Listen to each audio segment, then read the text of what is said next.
Good morning, listeners of KRFM 93.5 at the Boulevard Baptist Church.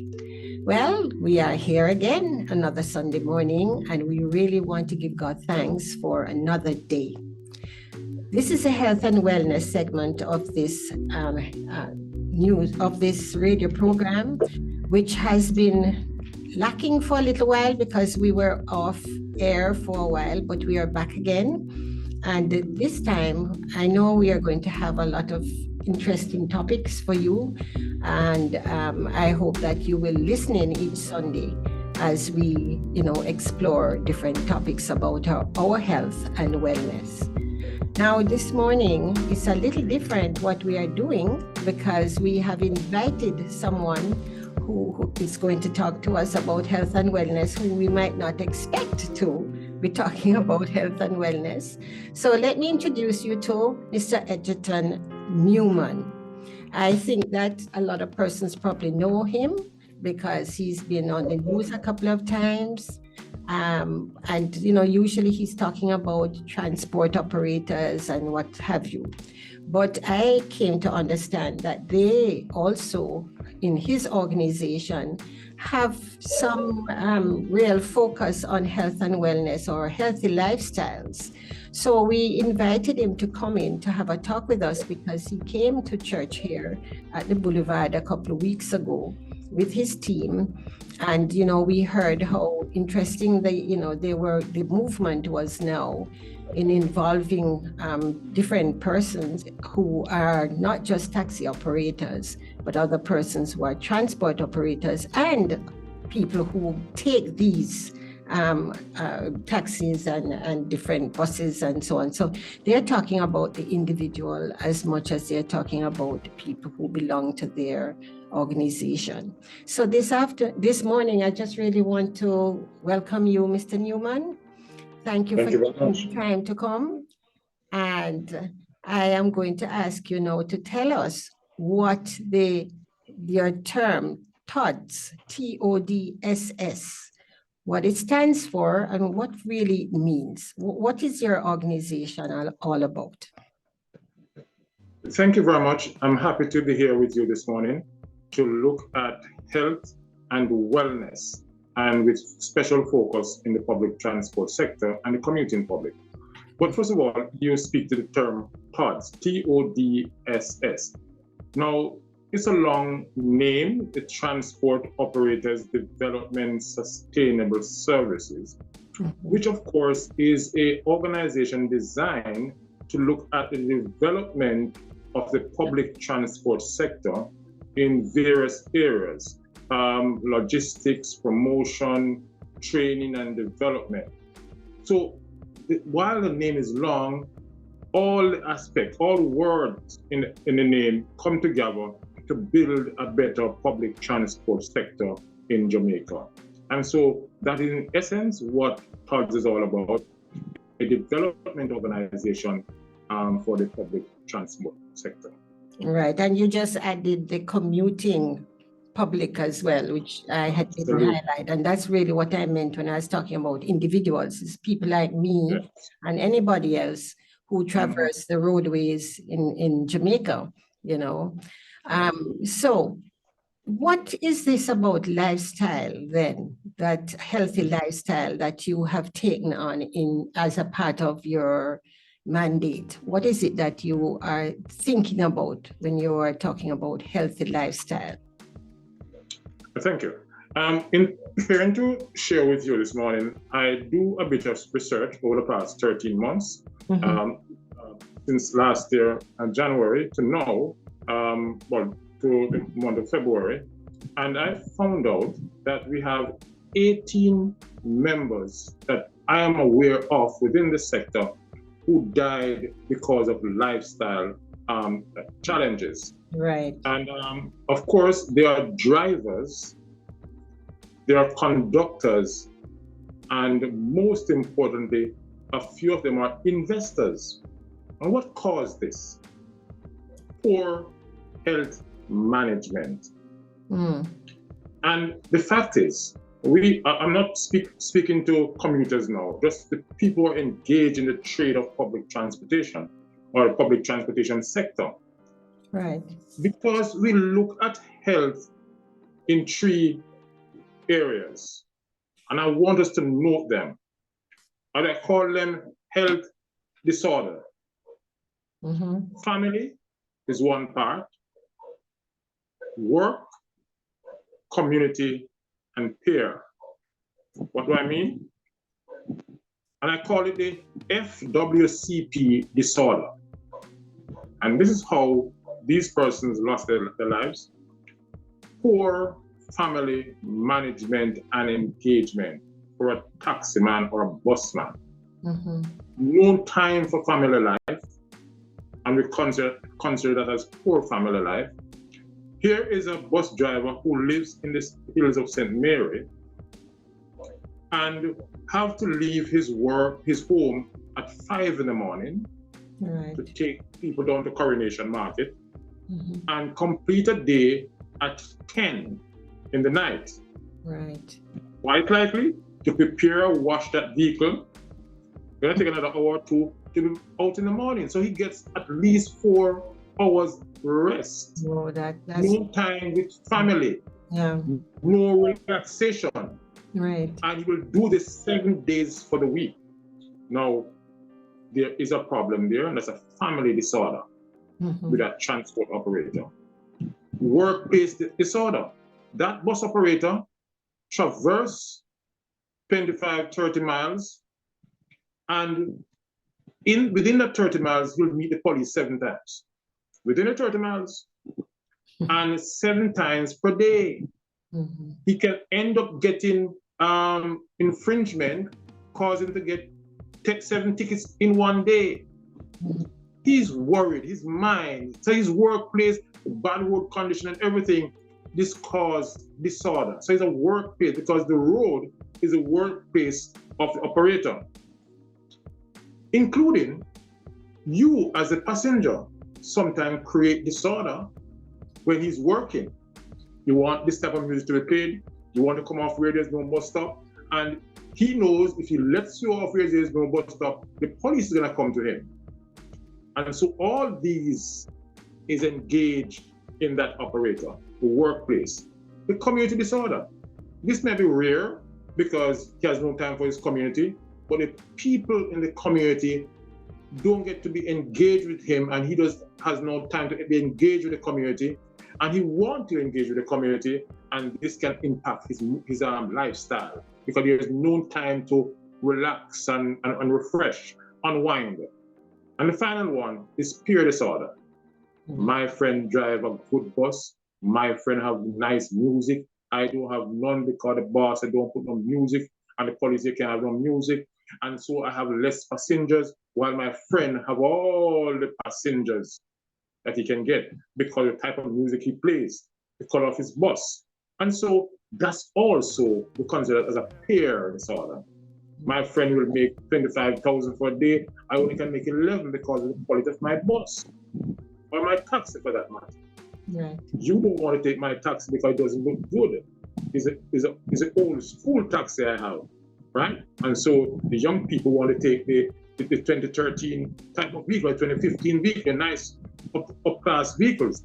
So the 4 areas of disorder that we focus on create serious concerns and then leads to death in the long run. Right. Another part of it is important, if I could move forward, is the whole issue of eating while working. Right. Now, in today's world, everybody finds some way to create a job.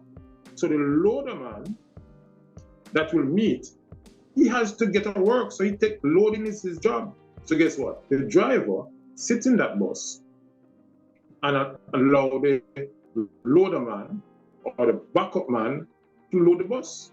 No, he don't move. He sit down, maybe make a spliff, get what is called a bum and rum, maybe get a piece of Kentucky or a bun and cheese, and he sits there for up to 14 hours for the day. So he sits down. Now he moves from 160 pounds to 300 pounds, he now have a serious health problem. Right. Within a few years, he can't drive anymore. Legs are swollen, stomach, so every part of him now creates some problem. And the doctors in your group will tell you the seriousness of that when a person has no time to exercise. That's right. To walk upon, just to walk in for a few minutes is important. And so, and this drive will have nothing to do but sit down and drive, because if it does not earn, then he's gonna have a problem with family life, and then they come back to the family disorder, come back to community disorder, and come back to work disorder. Well, So you know, yes, I'm listening to all of that and thinking, really what it is that there's a lack of balance in how these persons are living their lives. Because absolutely. They have a lot of pressure on them. They have long hours of work. There's no mix with leisure. They have very little rest. So those are all a recipe for, that's a recipe for, ill health for true and for death, ultimately. And I guess that would be something that we could say that is for everybody, really. If you live this kind of life, you're not going to last for long. And what hurts is that when they pass on, then my name is called for help, and we have to be going around asking for resources to bury or to send a child to school, because of the meager income most operators are getting. They have no time to engage in banking, to engage in insurance, to engage in pension. And so we have to now promote healthy lifestyle so they can become a wealthy person. That's how we talk about health, wealth, and wellness. Well, it makes a lot of sense now that you're talking about all of this. I'm sure the average person listening had no idea that these were some of the factors that needed to be considered for the average driver on the road. And sometimes we probably get very upset with them about what is happening, but we don't understand the stress that they're under, And so I just wanted to move that a little on now, though, because you talked about commuters, but I'm also thinking that there are other drivers on the road who are, not taxi drivers or, operate buses and so on, but they're drivers like myself. And you talked about some of you talked about some of the... We have a more serious problem. Yes, it's a much harder... I was saying we have a more... we have a much more serious problem when it comes to private drivers. Right. And I want us to listen carefully here, because you, who's a private driver, will see the busman as a worse driver. And in most cases, you have deficiencies, health disorders, and that will lead to health disorder. Because here is a private driver coming down Constant Spring Road, focusing on what happened at home last night, and see that busman passing. Your mind is not connected, because your mind is at home, your mind is at work because you're late for work because of poor road condition. And so you engage in accident that could have been prevented if you were focused. And if your mind is not focused, that becomes a disorder that you have that can lead to serious accidents on our roads. You get up in the morning, go breakfast because you're rushing. You will see some movies where the child can't get to eat because the child is late for school. Most of the accidents we're having now that leads to death is from young people under the age of 39. Most of these young people are students at university, colleges, and young people who go to parties at 1 a.m. in the morning. In my days, I used to go to party at 7 o'clock and go home by 10. They go to party at 1 a.m. and leave by 5 a.m. to get ready to travel, maybe to drive maybe 20 miles to work. So they go or to straight from the school. party to work. Is that what you're saying? They go home. At 5 o'clock they leave party to go home to get ready. Don't even have anything to eat or drink because they can get something at work, coffee at work to drink. So they just get ready and rush off back to rush back to work. Yes. Now, no rest, no relaxation, nothing in their stomach. And so they can block as easy as possible. Like, that's a personal thing of mine. 2 weeks ago, I blocked out 5 times. Wow. Why? I did not eat on time. The doctor said, you take a few days home, rest. I don't remember if I rest, but I try to eat on time. Yes. Because this is serious when you're going on the road. Listen, coming from Halfway Tree, from Crossroad to Halfway Tree can take you in the afternoon up to an hour and a half. That's in right. peak traffic. That's right. Right? Can you imagine how you really want to go home? You did not eat it. You want to go and get some soup or something of the sort. The children want to get inside the house. You have the key. They forgot to leave the key because you're rushing in the morning. So all these things create hazard, and I call them health hazard. Right. So the private commuter is in the same dilemma as a public transport operator. Maybe we are more serious as transport operators, but when you check it out, when the mental person check it out, thin line between the private operator and the public operator in terms of mental health. You ever notice those guys in the traffic and they live on the horn because somebody did the light just go on green just for not in 2 seconds. Or it even changes. On the horn, yeah, it is a challenge that they have. Yeah. Their focus is not really on driving. The focus is on getting where they want to go. That's right. And you put getting where you want to go above driving and driving safely. So that's one of the things that I think we need to understand as drivers, that when we are going anywhere, we should give ourselves sufficient time to get where we want to get to. I know you were saying about the traffic, and therefore, even, I've realized that if I leave my home 10 minutes later, I can have a different roadway to drive on in terms of traffic that I have to encounter and so on. So I think that is one of the things that we need to do, be able to plan ahead, and to say, look, it's going to take me an hour and a half, so I have to leave my home earlier. I can't be leaving an hour and expecting to get there for the hour and a half. Cut that time in with half an hour off. What are you going to do? How are you going to, be intersecting traffic that time? And sometimes you see people going from one lane to the other.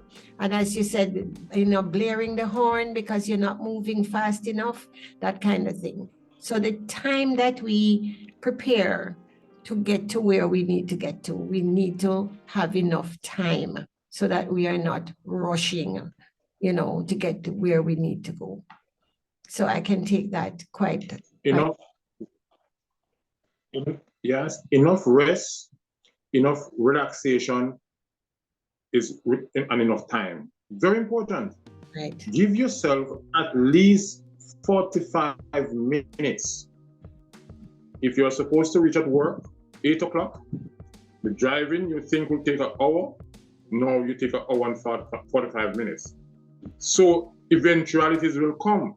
Look for it. And so you have enough time to drive, not to get where you want to go, but to drive and drive safely. It's important. Right. And that is why we have so many accidents that people just want to move fast. Yeah.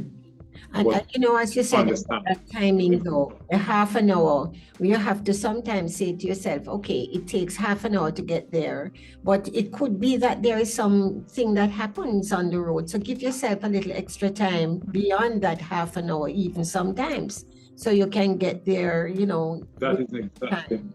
Yeah. That's exactly what I'm saying. Give yourself enough time for the eventualities on the road and that you'll end up reaching on time. Right. And this mental health side of things is really so important, I think, now in Jamaica, because I think we need to really check ourselves every, now and then to see, am I really at that place to be driving this morning? Should I really wait Yes, yeah. until the traffic has gone?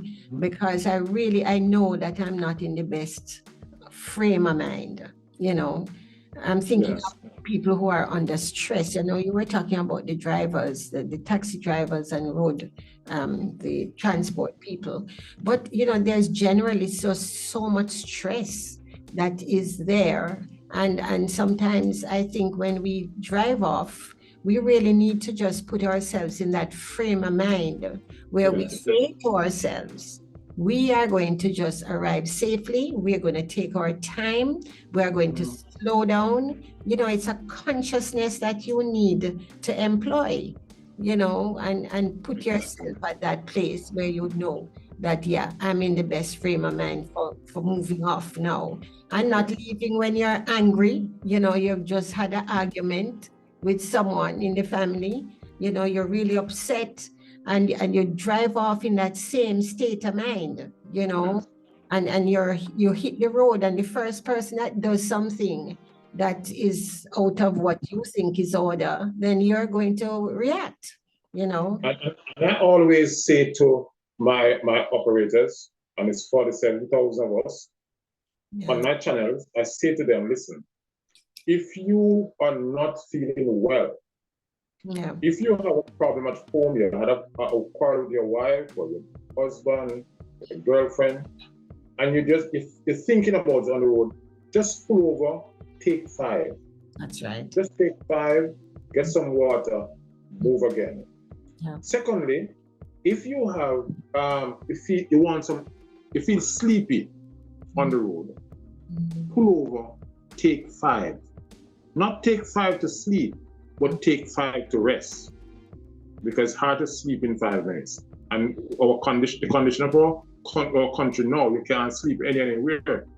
But pull over, break back your seat, take 5. If you're going to the park to have a load, then while the bus is being loaded, walk around a few times, go into the bus, take 5. It's very important. And that's what we're promoting now in our transport sector, take 5. Yeah. Every interval, take 5, because that will help you on the road. Many times, our operators get blocked out on the road and it causes accident. In Mandeville, I went to visit one of the men in Mandeville Hospital 3 weeks ago, or it was 3 or 4 weeks ago. A major accident, 2 taxis, 3 persons died. Wow. And the driver of one of the taxis said to me, Mr. Newman, tears were on his eyes. I really did feel tired. And I just felt the place get blocked.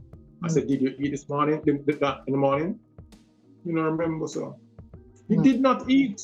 Yeah. And he's working at least 14, 16 hours for the day. You have to take 5.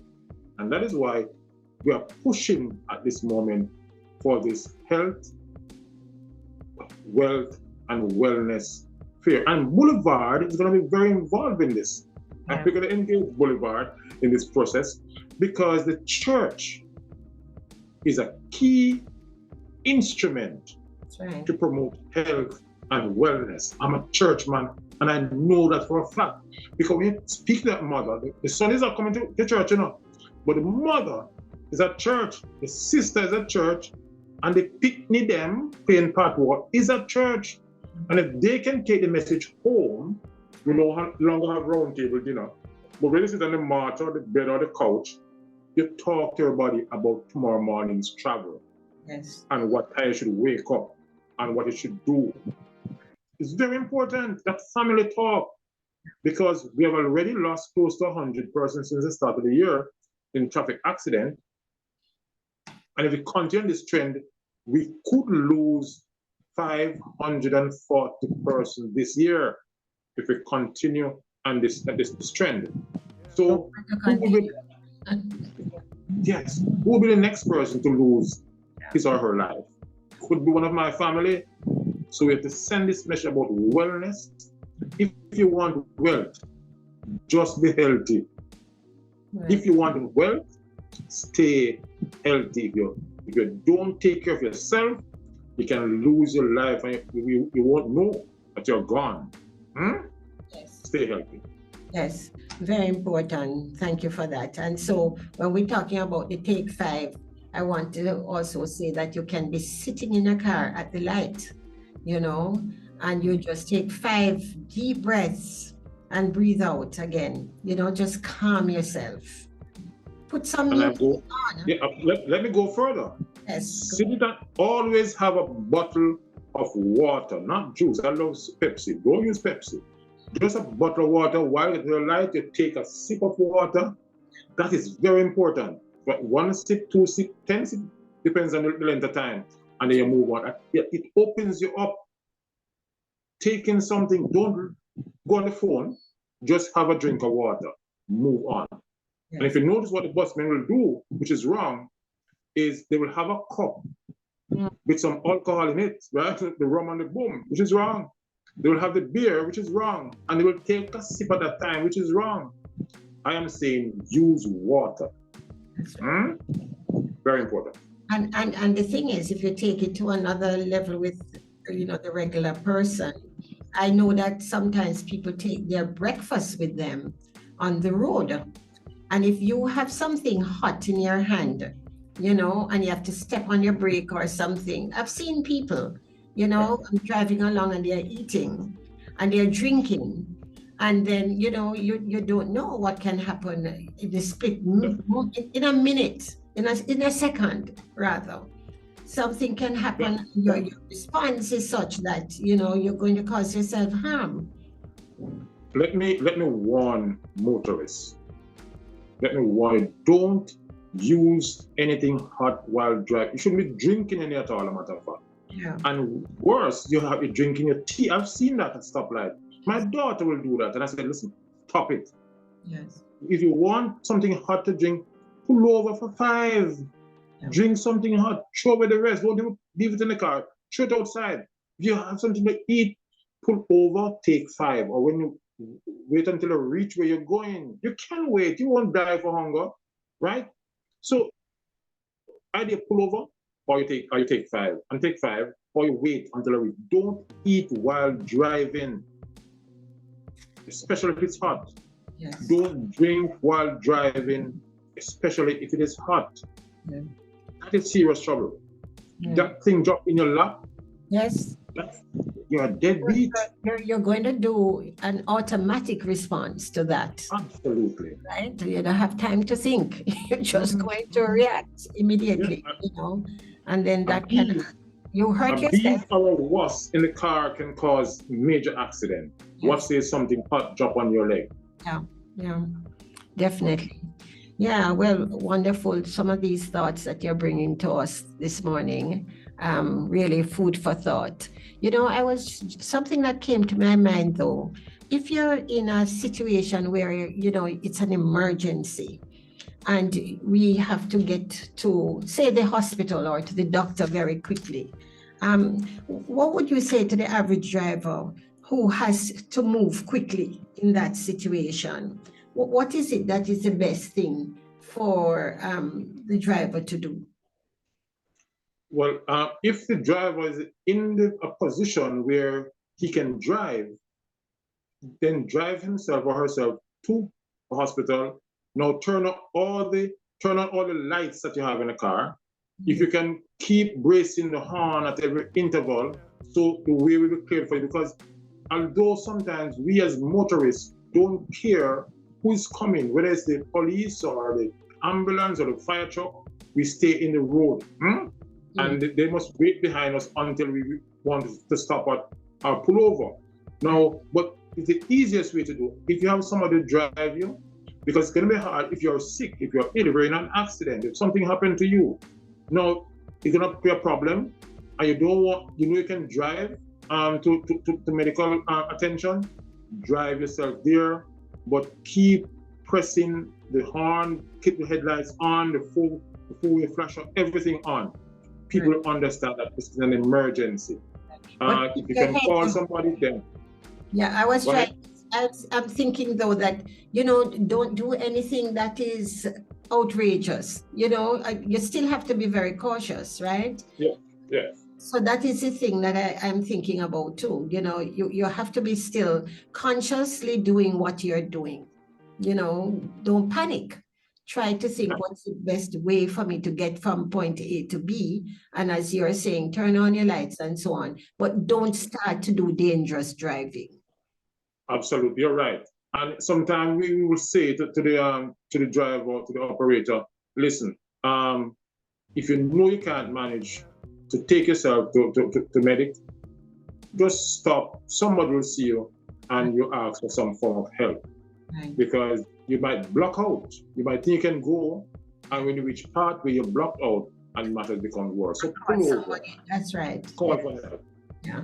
Yes, that's what I was just thinking actually, because if you pass out and you're driving in your car, then you're likely to endanger somebody else's life as well. It's Absolutely. I I have a think over. the 10th taxi man who lost his life by the gun on Windward Road 48 hours ago. He got the shot, and he was in the vicinity of the Bellevue Hospital. He thought he could drive himself to safety, but end up in a culvert, and he died. So if you know you can't make it, just stop. Cry for help. Somebody some person by will find you. But you're right. If you can't make it, you think maybe someday you think you can make it, they just can't. You can't, yes. Stop and call for help. That's right. Because somebody will see you in distress. One of the things we're encouraging our operators to do, to put in place a panic button in their vehicles. So any challenge you have, whether it's an ailment or somebody's about to rob you or somebody's following you, put on a panic button that will send signals from the car. And the panic button, we are hoping will be connected to some police stations within your area. So it will send off a signal and help will come, right? So that's one thing we're looking at right now. But going back to health, if you know you can't take yourself to the medic, stop. Right. Ask for help. Ask for help. And I would say too that as Jamaicans, we really need to be very much aware of what is happening around us too. And sometimes there are people in distress, and because we are just so focused on what we are doing, we even see that person is there. And sometimes people are afraid of stopping, especially if it is on a lonely road. But if it is, I've seen people already stopped, on the road. Maybe what we should do is put the lights on, the flashers on or something, so that somebody can turn. I don't know, what would they do? Would they be able to shout or something? I don't know. What would be the best thing for somebody like that? What works for some of us is that the flashers are on and your horn is being tooted. You can keep pressing the horn as much as possible. Your flashers are on, then it will attract attention. There's no question about that. And some of us love the AC to be under the AC at all times. Yeah. And and the windows are up, and the windows are dark. We have to understand that we're not driving for ourselves alone. Something can happen. Sometimes we don't really have to have, especially in certain areas, you don't really have to have the windows up, because in an accident, in a situation where you can't help, you might have the light on, and you're so weak you can't put the horn, so nobody recognizes that something is wrong. Right. So one first thing I would do is get that window down, get that lights on, toot the horn if I can. Somebody will see that they're in distress. Yeah. Okay. All right. Boy, that's a lot that we've talked about this morning. Thank you so much, Mr. Newman, because you've even opened my eyes to see, some things that I probably hadn't thought about before. But I hope that our listeners, as they have tuned in this morning, have heard quite a bit that they can now apply for themselves, to their own lives. Whether you are, a regular driver on the road, or you're transporting people because you operate some kind of a taxi or something. You really have to be in the best health, mentally and physically, before you sit in front of that driver's wheel. And the point is that a lot of us are not like that. A lot of us, based on what you've been saying to us, especially the operators themselves, are really at a disadvantage because of their lifestyle, the lack of sleep, poor nutrition, lack of balance in their lives in terms of family life and community and all of that. So, it's not just for them, it's for us too, because some of us work very long hours and really don't take care of ourselves, and we really need to recognize that we're not doing ourselves any good at all. You have health, wealth, and what is it? Health, wealth, and what's your other thing? Health, wealth, and wellness. Health, wealth, and wellness. So it don't make sense to try for the wealth if you are not healthy. If you're not healthy, yes. Physically as very well, important. Mentally, that we are, having to look at ourselves and to make sure that we are doing what we need to do. So I really want to thank you for opening up some of these, areas for discussion.